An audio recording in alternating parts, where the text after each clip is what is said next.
Assalamualaikum warahmatullahi wabarakatuh. Alhamdulillah kita bisa melanjutkan kajian kita tentang teori dasar ilmu nahwu yang dalam kesempatan malam hari ini itu sampai pada pembahasan tentang macam-macam hamzah, yaitu hamzah wasol dan hamzah qata'. Tapi sebelum itu marilah kita membaca surat Al-Fatihah terlebih dahulu agar apa yang kita harapkan itu diberi kemudahan oleh Allah Subhanahu wa taala. Al-Fatihah. A'udzu billahi minasyaitonir rajim. Bismillahirrahmanirrahim. Alhamdulillahirabbil alamin arrahmanir rahim.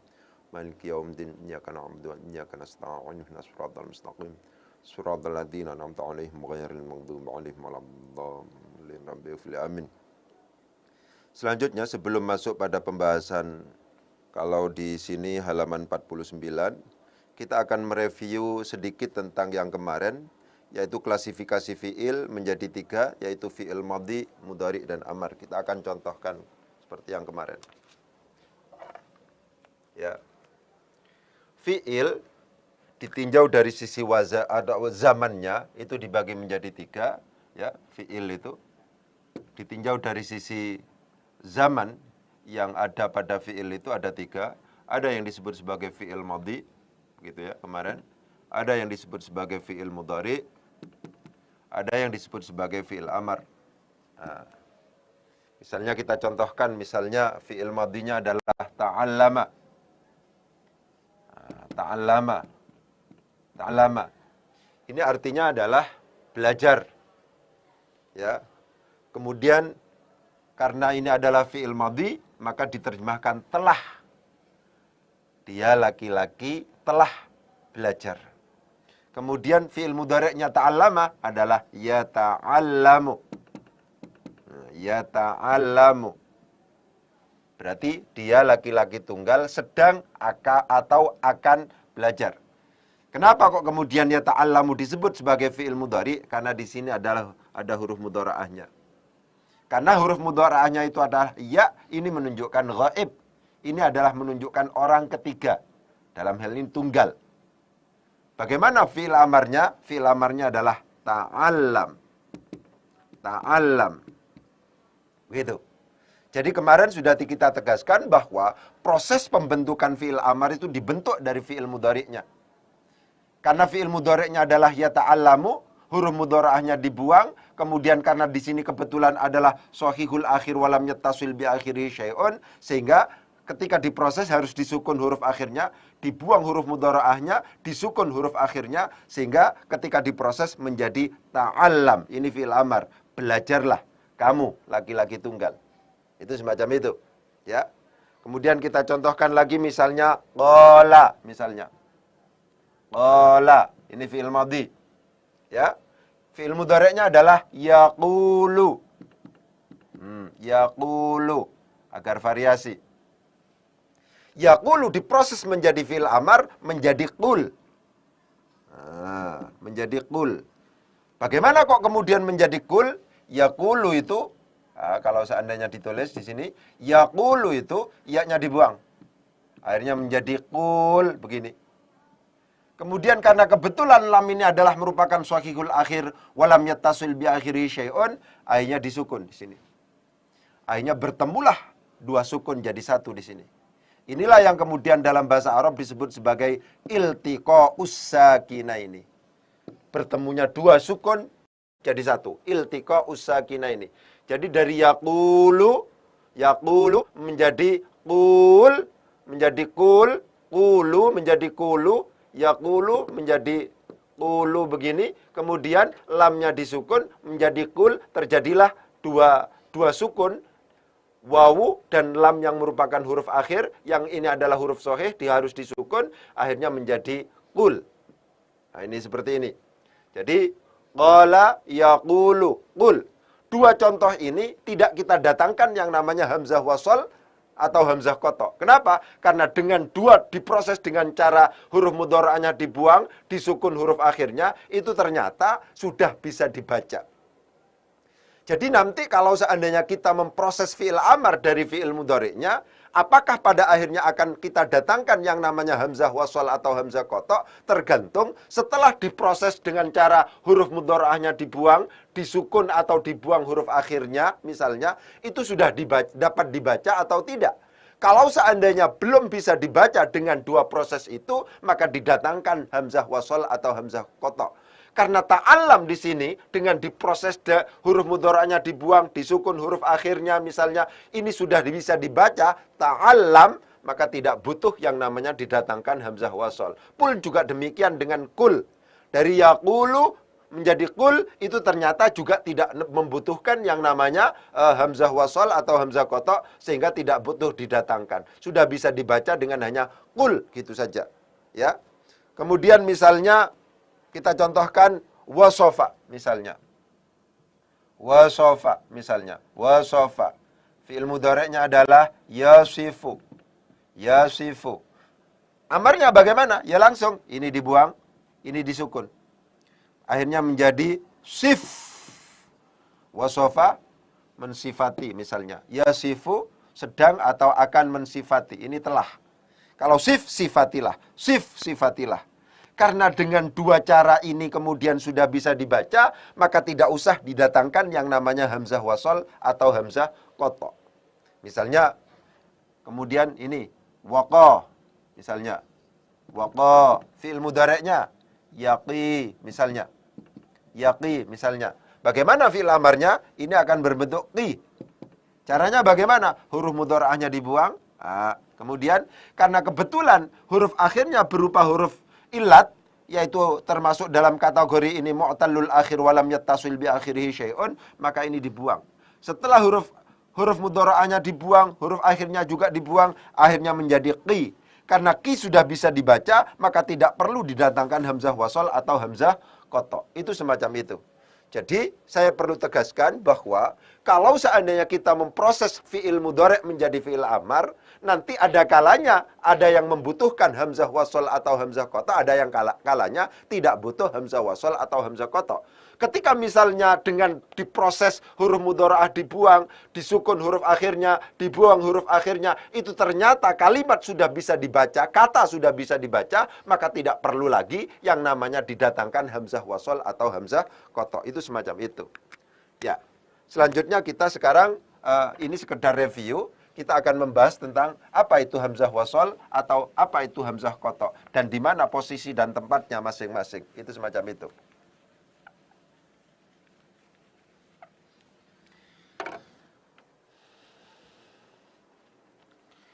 Di dalam buku halaman 49 dikatakan, hamzah wasol adalah hamzah yang terbaca ketika berada di awal kalimah dan tidak terbaca jika bersambung dengan kalimah yang lain. Saya tegaskan, hamzah yang terbaca apabila ada di awal kalimah dan tidak terbaca apabila disambung dengan kalimah yang lain. Itu adalah hamzah wasol. Kemudian hamzah kotok, sebaliknya, hamzah baik di awal maupun disambung dengan kalimah yang lain, itu adalah bisa dibaca. Saya contohkan, misalnya, kata-kata, misalnya, istaghfir, misalnya. Istaghfir. Hamzah yang ada di sini disebut sebagai hamzatul wasli. Hamzatul wasli. Ini dibaca ini. Dibaca. Ada harokatnya hamzah ini. Tapi kalau seandainya kemudian ini disambung dengan kalimah yang lain, misalnya menjadi wastaghfir li dzambik. Wastaghfir. Wastaghfir, misalnya. Hamzah yang awalnya dibaca ini, ketika disambung dengan waw, ini didahului oleh kalimat yang lain, menjadi tidak terbaca. Ini adalah karakter dari hamzah wasol. Jadi hamzah wasol itu adalah hamzah yang apabila ada di awal kalimat dia dibaca, tapi ketika disambung dengan kalimat yang lain, itu tidak bisa dibaca. Contoh misalnya, alhamdu. Misalnya, hamzah yang ada pada lafaz alhamdu itu juga merupakan hamzah wasol. Oleh karena demikian, ketika ini disambung, walhamdulillahi Rabbil alamin misalnya. Walhamdu, langsung. Ininya nggak usah dibaca ini, nggak dibaca. Kalau seandainya dia di awal kalimat dia dibaca, kalau seandainya didahului oleh kalimat yang lain, apakah waw atau fa atau kalimat yang lain, ya, itu maka tidak bisa, maka tidak dibaca. Kalau seandainya ada hamzah memiliki karakter dan sifat semacam itu, dibaca apabila ada di awal kalimat dan tidak dibaca ketika disambung dengan kalimat yang lain, maka hamzah itu disebut sebagai hamzah wasol. Itu semacam itu. Kemudian apa yang dimaksud dengan hamzah qata'? Di sini disebutkan juga, kita jelaskan. Kalau hamzah qata' itu adalah hamzah yang dibaca baik ada di awal kalimat maupun disambung dengan kalimat yang lain. Misalnya kata-kata ahsin. Ya, misalnya begitu. Ahsin. Ini kalau seandainya disambung dengan waw misalnya, disambung akhirnya tetap menjadi wa ahsin.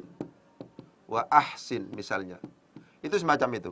Hamzah di sini adalah hamzah qata' sehingga dia tetap dibaca apakah ada di awal kalimat atau disambung dengan kalimat yang lain. Jadi perbedaannya antara hamzah wasol dan hamzah qata' itu, kalau hamzah wasol itu kalau seandainya ada di awal kalimat itu dia terbaca, kalau seandainya disambung dengan kalimat yang lain menjadi tidak terbaca. Tapi kalau hamzah qata' apakah itu ada di awal kalimat atau disambung dengan disambung dengan kalimat yang lain, itu tetap dibaca. Ahsin. Ini hamzahnya dibaca ini wa ahsin, disambung dengan waw, didahului oleh waw, itu tetap dibaca. Ahsin, wa ahsin. Maka hamzah ketika memiliki karakter seperti itu, dibaca baik ada di awal kalimat atau didahului oleh kalimat yang lain, maka hamzah ini disebut sebagai hamzah qata'. Itu semacam itu.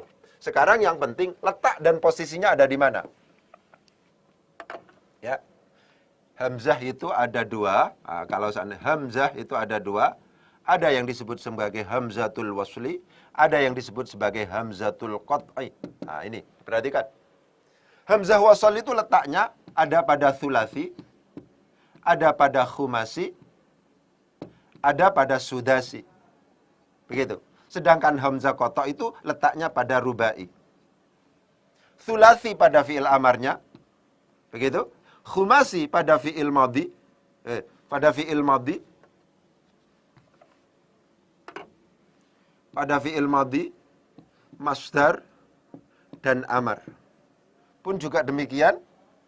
Gitu ya. Sudasi juga ada pada fi'il madhi, pada masdar, dan amar juga. Begitu. Kemudian rubai yang qata' ini ada pada fi'il madhi, ada pada masdar, ada juga pada fi'il amar. Jadi kalau seandainya kita menemukan sebuah hamzah, kita harus menghitung. Kira-kira jumlah huruf dalam fi'il madhinya itu apakah hanya 3? Apakah dia 5? Apakah dia 6? Kalau seandainya 3, 5, 6 ini termasuk dalam wilayah hamzah wasal, sehingga dia akan dibaca apabila dia ada di awal kalimat dan tidak dibaca ketika misalnya didahului oleh kalimat yang lain. Misalnya ikhtalafa, misalnya. Kita hitung sekarang.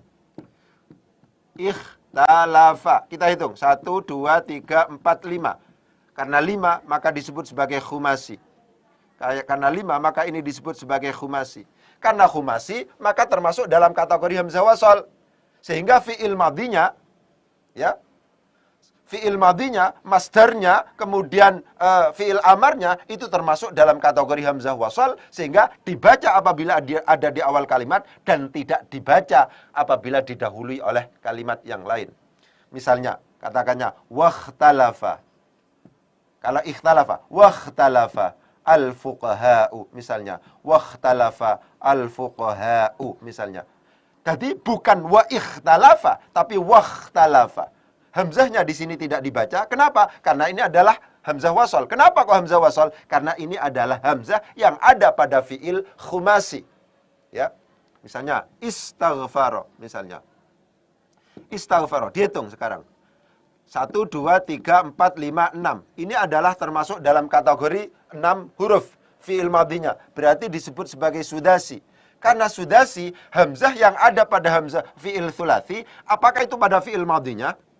Apakah itu pada masdarnya, apakah itu pada fi'il amarnya, disebut sebagai hamzah wasol. Karena demikian, kalau seandainya ini dibaca, istaghfaro misalnya, wastaghfaro, thummastaghfaro misalnya. Hamzah di sini ini dibaca apabila ada di awal kalimat, dan tidak dibaca apabila didahului oleh kalimat yang lain. Kenapa? Karena ini hamzah wasol. Kenapa kok disebut sebagai hamzah wasol? Disebut sebagai hamzah wasol, ini adalah karena sudasi. Pun juga demikian misalnya unsur misalnya. Unsur misalnya. Unsur misalnya. Ini berasal dari apa? Dari fi'il madhi nasoro. Kita hitung sekarang. 1, 2, 3. Berarti ini adalah thulathi. Karena thulathi, maka fi'il amarnya, ini fi'il amar, hanya fi'il amar, ini termasuk dalam kategori, hamzah wasol. Dia dibaca apabila ada di awal kalimat, dan tidak dibaca ketika didahului oleh kalimat yang lain. Wansur akhoka. Wansur akhoka. Kalau seandainya tidak ada, unsur begitu saja. Kalau seandainya wawunya dimunculkan, ini menjadi tidak dibaca. Karakter semacam itu disebut sebagai hamzah wasol. Dibaca apabila ada di awal kalimat, dan tidak dibaca apabila didahului oleh kalimat yang lain. Kalau hamzah kotok, itu terdapat pada rubai. Ya. Jadi bagaimana untuk menentukan ini thulathi, ini khumasi, ini sudasi, ini rubai, dan seterusnya. Yang dijadikan sebagai pegangan itu adalah jumlah huruf dalam fi'il madhinya. Misalnya, kita contohkan, akroma. Ya, kita hitung, ini fi'il madhi nih, akroma. Ini fi'il madhi, kita hitung sekarang. 1, 2, 3, 4. Berarti 4 huruf. Karena 4 huruf, maka ini disebut sebagai rubai. Karena rubai, maka hamzah yang ada pada ini fi'il madhinya, juga pada masdarnya, akroma, yukrimu, ikroman, itu juga merupakan hamzah kotok.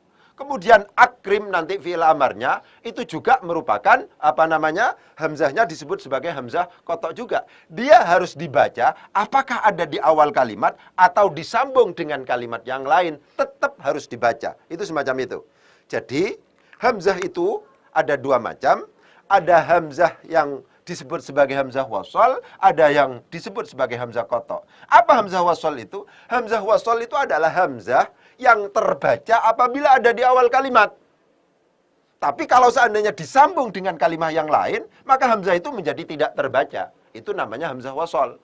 Apa hamzah kotok itu? Hamzah yang terbaca baik ada di awal kalimat maupun disambung dengan kalimat yang lain. Yang penting adalah posisinya itu, letaknya ada di mana. Hamzah wasol kalau seandainya ada, dan itu letaknya ada pada thulathi, di tasrifan itu, khumasi, sudasi. Kemudian hamzah kotok letaknya pada rubai. Thulathi pada bentuk amarnya, khumasi madhi masdar amar, sudasinya madhi masdar amar, kemudian rubai madhi masdar amar.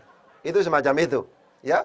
Jadi kita bisa menghitung apakah menilai apakah ini kemudian disebut sebagai hamzah wasol atau hamzah kotok, tergantung ini asal fi'il madhinya itu ada 3, 4, 5 atau 6. Itu semacam itu, ya. Ayo kita sekarang praktekkan. Misalnya,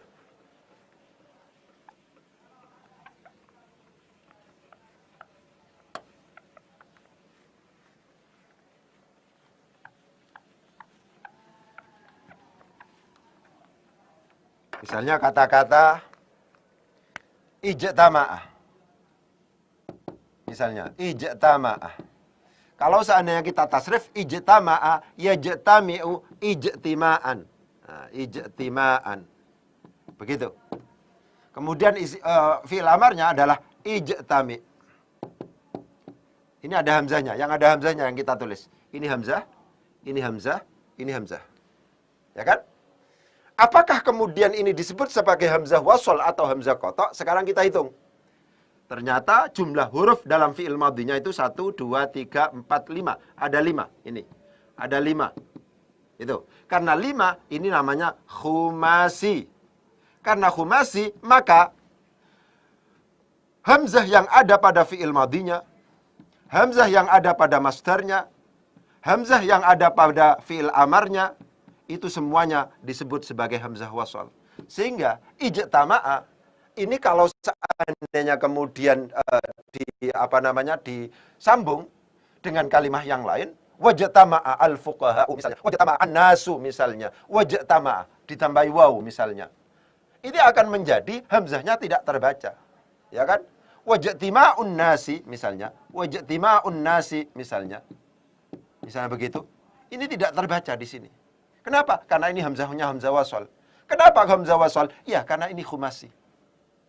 Jadi, untuk menentukan apakah itu kemudian disebut sebagai hamzah wasal atau disebut sebagai hamzah qata', kita harus tahu bahwa hamzah wasal itu letaknya pada thulathi, fi'il amarnya, khumasi pada fi'il madhi masdar amarnya, kemudian sudasi madhi masdar amarnya.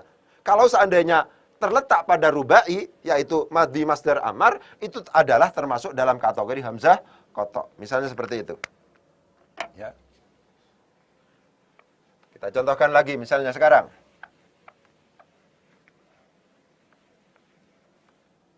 Ya. Misalnya seperti lafaz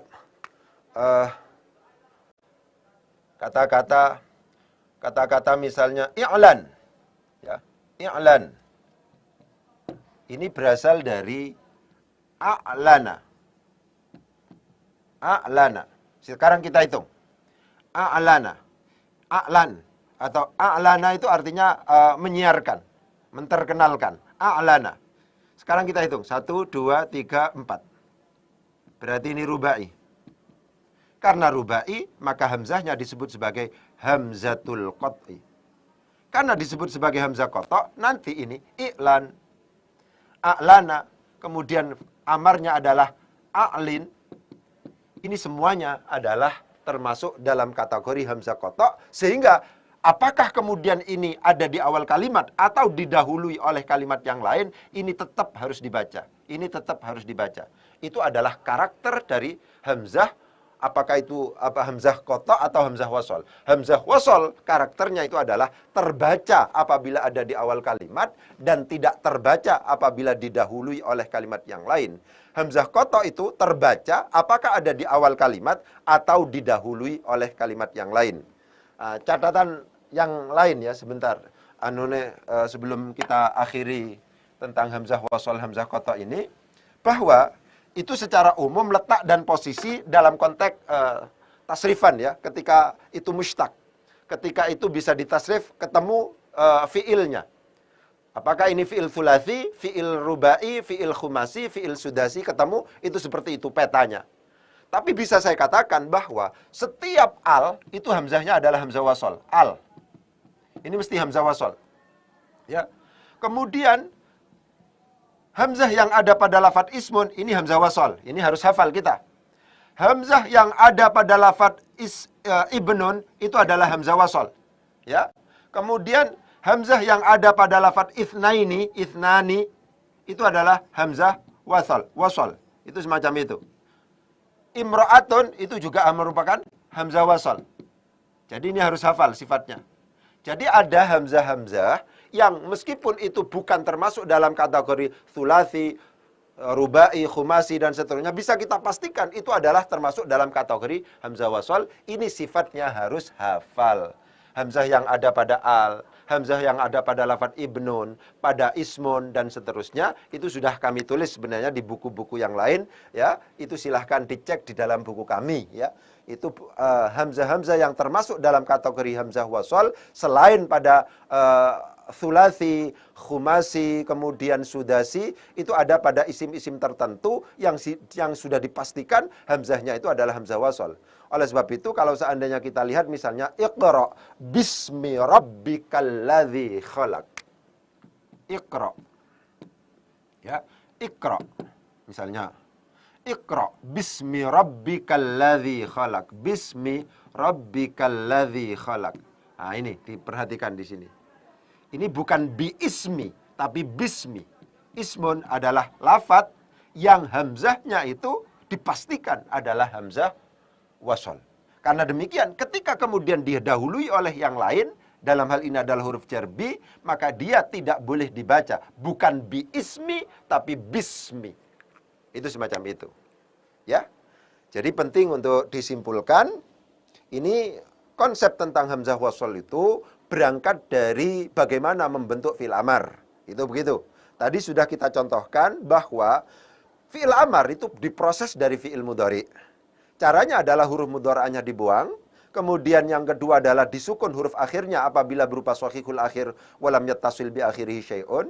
Dibuang huruf akhirnya apabila berupa mu'talul akhir walam yattasil bi akhirihi syai'un. Dibuang nunnya apabila berupa af'alul khamsah. Apabila dengan dua proses itu ternyata tidak bisa dibaca, kalimah masih belum bisa dibaca karena didahului oleh huruf yang sukun, maka didatangkan hamzah wasol atau hamzah qata'. Tapi kalau seandainya sudah bisa dibaca, maka tidak perlu yang namanya didatangkan hamzah wasol dan hamzah qata'. Kemudian berkembanglah pada konsep hamzah wasol dan hamzah qata'. Apa hamzah wasol? Apa hamzah qata'? Hamzah wasol itu adalah hamzah yang dibaca, yang terbaca apabila ada di awal kalimat dan tidak terbaca apabila didahului oleh kalimat yang lain. Sedangkan hamzah qata' itu adalah hamzah yang terbaca baik ada di awal kalimat atau didahului oleh kalimat yang lain. Posisi hamzah wasol, letak hamzah wasol itu adalah letaknya ada pada thulathi, khumasi dan sudasi, sedangkan hamzah qata' itu adalah pada rubai. Di samping itu, hamzah wasol itu juga ada pada lafaz yang ada alnya. Semua al itu adalah hamzahnya hamzah wasol. Ismun hamzahnya itu hamzah wasol. Ibnun hamzahnya itu adalah hamzah wasol. Imra'atun hamzahnya itu adalah hamzah wasol. Itsnaini itu hamzahnya itu adalah hamzah wasol. Imri'in itu adalah termasuk dalam kategori hamzah wasol dan itu bisa dilacak di dalam buku-buku yang sudah kami tulis. Mungkin itu yang bisa saya sampaikan. Kurang lebihnya mohon maaf. Wabillahi taufiq wal hidayah. Wassalamualaikum warahmatullahi wabarakatuh.